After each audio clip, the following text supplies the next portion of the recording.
Morning, Paul. How much importance do you put on these games here with Toronto when you're just a few points back of them in the standings? Yeah, I think they're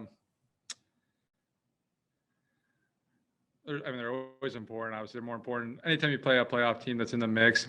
For us, like I said, it's about kind of bouncing back after the last game we had, and really for us, it's kind of establishing, trying to be more dominant on home ice, because I think we were on the road there for a while, did pretty good. Now, you're only as good. Obviously, your road's important, but you got to be good at home too. So for us, we've kind of been, I don't know where we've been at home. I think we've been pretty average, probably maybe 50-50, but I think that's the most important thing. And anytime you play a team ahead of you in the standings or, within a point or two, I think those are always important games.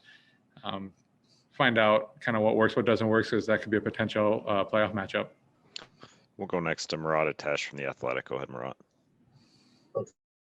Hi, Paul. Kind of a specific Toronto question, I guess. Lots has been made of how much their defense likes to jump up in the play, and I know that sometimes you guys end up in man-to-man, and that moves guys around a little bit. I'm wondering, how does that affect the moment when you guys now have got the stop and now you want to break out and people are in kind of a few different places as a result of all that?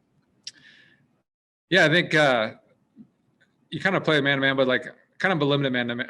I don't think we play as much man-to-man, all five guys, but that's just where you just got to communicate a little bit. And, if you do get lost, you kind of just hold the middle a little bit and you'll be fine. Because a lot of times when you do play against active B, whether they have puck or they don't, the point of it is just to kind of create chaos and try to buy time for the guy with the puck. So if you're covering the guy with the puck, we want to get to him as quick as we can and, take time and space away from him. Because like I said, when you play teams like that, Chicago in the past, it always kind of drive through the middle and then kind of just turn around. It helps a lot offensively and defensively. It can get confusing, but that's where communication and kind of just holding that middle and being patient with it kind of, makes a big difference instead of being so focused on man-to-man and not knowing where the puck is. We'll go next to Ken Wiebe from Sportsnet. Go ahead, Weaver. Thanks, Gregor. Afternoon, Paul. What's the biggest priority for your line as you get back together and as you move back to the wing here? I think it's just kind of simplifying the game. I think just so we know what everyone's kind of doing out there. Sometimes you want to, sometimes you watch other lines and lines are successful, keep it simple because they're more direct, right? You know what you're getting out of it. And whether that's, playing more north and south, I think Fly, Nikolai, I think is really good at kind of going east and west. And I think for me and Dubes is more playing that, north and south game, kind of making room for him. And then from there, I think it's just a lot easier to read off each other. We'll go next to Peter Baugh from The Athletic. Go ahead, Peter. Hi, Paul. I actually cover the Avalanche, and I'm doing a story about your old teammate, Gabe Landeskog, and was wondering just what was your first impression of him when he came in as a rookie? Just mature. I think kind of very wise behind his ears. He had that old school mentality. I think, he came to work every day, but he was also kind of a student of the game, whether it was on the ice, off the ice. Quiet, but always kind of willing to learn, always kind of, keeping his ear to the ground and kind of seeing what different guys are doing, especially the older guys that have been around and ask a lot of questions. And, still good friends with him.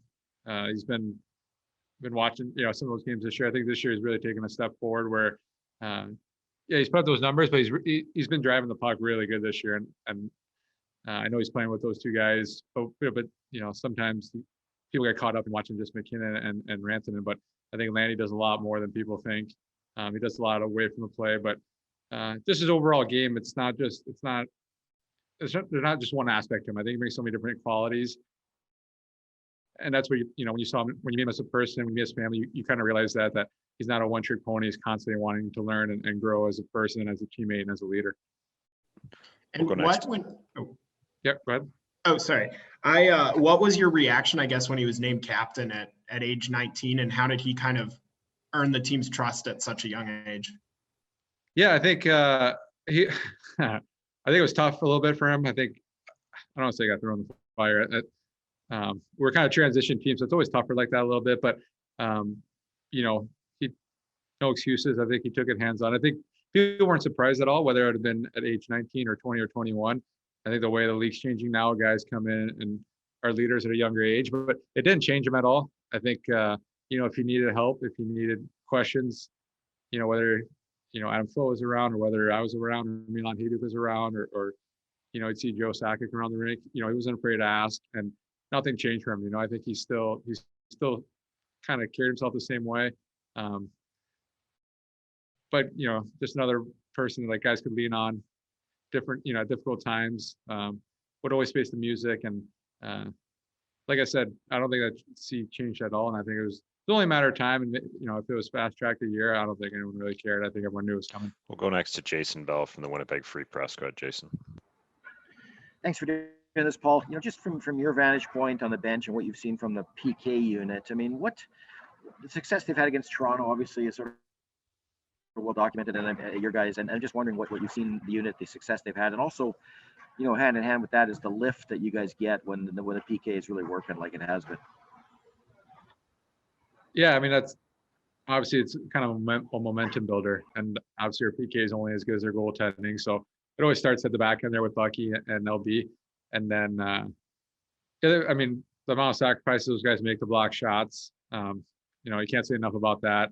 I think now as the season's gone on, Copper and Laus and Tomer and Louis are they start building that chemistry where they read off each other really well, and it might not show in the defensive zone, but it shows where you really see it as kind of at the blue line when teams are trying to break out, just the timing those guys have together, and that takes time. And obviously when you trust one guy and where they're going to be, it makes it a lot easier.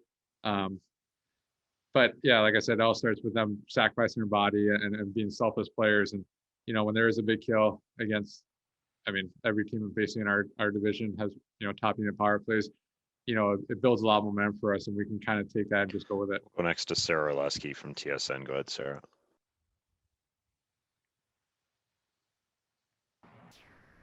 Hey, Paul. Every time it seems that you guys play the Leafs recently, we always talk about how it be kind of that battle for first for it. But given where we are in the season right now, is there anything more you feel in these couple of games coming up against them? No. I mean, some people will look at it like that, but I try not to get too caught up with it because, I mean, if someone says you're battling for first, before you know what, Edmonton will be at first, and then you're battling with Edmonton for first. So it's kind of a three-way race. I think Toronto's been struggling a little bit in the win-loss column, but it doesn't mean anything. I think every team goes through skids a little bit. So we know we're gonna get the best out of them. They're gonna come out kind of pissed off a little bit, but so are we. I think with kind of the egg we laid against Edmonton, we'll be ready to go. But I think, like I've said before, and like I continue to harp on, I think for us, it's more about building that game and knowing what works and knowing what you can trust out your teammates come playoff time. Because there's parts in our game that are really good, and there's parts in our games that are you probably could get away with in the regular season that we'll have to change in the playoff time, and that's what. Those are kind of like the polishing I think we got to figure out as players and as a team. Just a couple more for Paul. We'll go next to Kelly Moore from CJOB. Go ahead, Kelly. Thank you, Gregor. Good afternoon, Paul. One of the things Paul Maurice was talking about the other day is kind of the open door policy that I guess he has to pick your brain on how things are going and what you're thinking, how a game was played and that sort of thing. Have you always had that kind of relationship with all coaches, or is that something unique since you came to Winnipeg? That's kind of unique. I mean, there's been other coaches that will talk to me about it. I don't go out of my way to talk to coaches because, unless they want to be talked to, I try to, stick with that. I mean, I know the game pretty well. And sometimes I respect what some coaches do. Sometimes I don't, but that's not my job. I've always kind of, been told kind of, you respect kind of your coaches, but if they ask you a question, but yeah, it's been nice. I think with Paul, I think especially a guy who thinks the game really well. And, he can bounce off ideas off Blake, was another guy who's got that high IQ, but it's always good because I had that with Patty Waugh a little bit. And sometimes I learn some stuff and then sometimes they learn some stuff, and, what better way than to constantly learn from each other. And because there'll be times while I'm kind of asking a why question and, might stump Paul or might stump someone else, where they come back to me a day or two later. And then I know they were thinking about it, and vice versa, where they could ask me something, whether I watch video or I watch highlights or, other games, and I can see different situations that arise. Then, maybe I'll come back with a different answer, but I like that. And, I kind of have my dad to do that. So my dad's kind of my sounding board a little bit when it comes to talking about the game, but yeah, I mean, I think I understand the game pretty well. I like you said, whether you're on the ice, it's one game. Whether you're watching from the stands or you're watching from the bench, you can kind of get a feel for what works, what doesn't work, what systems work, what don't work, what adjustments have been made. Because I've been around a lot of coaching, a lot of different teams. So as you get older, you kind of just constantly learn a little more, and it's been fun, and it's always a good argument, a good conversation to have. And final question to Carter Brooks from Game On. Go ahead, Carter. Hi, Paul. As a veteran player, the phrase "he's seen it all" has probably come around a number of times when people talk to you. But this year has been, past year and a half has been absurd for all of us, everybody. What has this year in Winnipeg, the second time around with the Jets, what has been some positives that have come to your mind in this troubling, somewhat negative year? Yeah, I mean, just the fact that we're able to play has been a positive. I think, we've had a hectic schedule, and it sucks that everything's locked down. We spent our off season in Las Vegas, and that's opened up. But it is what it is. I mean, that's what we signed up for. Get more time with the family, which I love. It could be worse, right? It could be worse, and I think we're very grateful for what we have.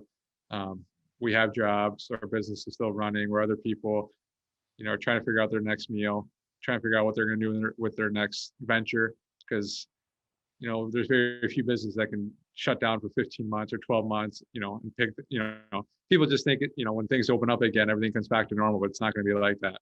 Maybe some industries will be popping a little bit, but other places, people will still be timid about it. And, it will take a couple of years for everything to get back to where it was. And that's where we come to realize how lucky we are just to have, and being healthy, right? Have to have healthy family and friends.